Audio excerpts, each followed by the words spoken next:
What is consensus? Okay, but what is consensus amongst elected representatives?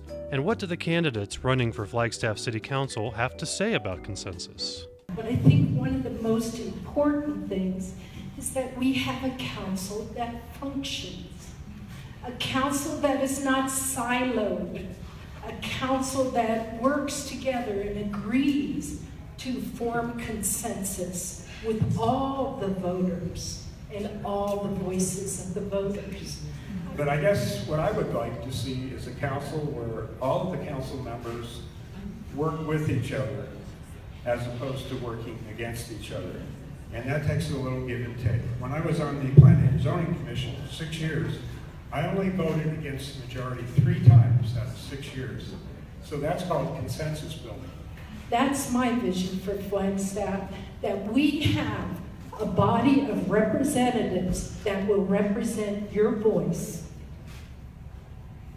and be mindful of what our city needs. Okay, let's take a look at the current makeup of our city council members based on their own stated positions on the issues and party affiliations.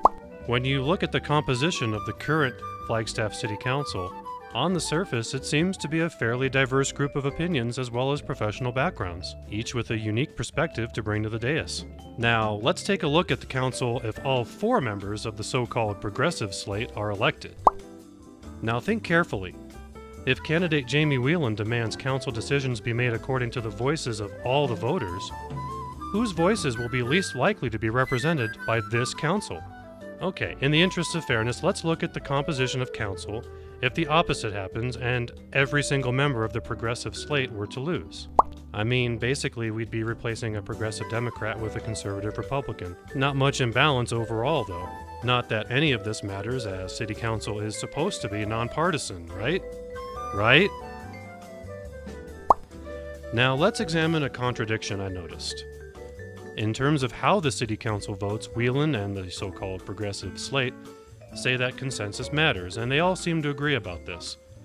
However, when it comes to rules that govern city council conduct, that idea of consensus seems to go right out the window. Specifically, they all agree that the rule, which states that 4 council members must vote in the affirmative for city council to hear an agenda item, they want that reversed back to just 1 council member needed to propose agenda items. One of the ways would certainly change the vote on council from a 3 or 4 person needing to bring something to council to be put on agenda. I agree with Jamie that we shouldn't have to have 4 people vote on council to get something up just for discussion. Just a few years ago, it only took 1 person on council to get something on the agenda. Jamie Whelan talks a big game about how gaining consensus is a skill. Building consensus is a skill. It truly is a skill, and it's not getting what Jamie Whelan wants. So you must be skilled to build consensus, and we all must agree that that's what we're going to do.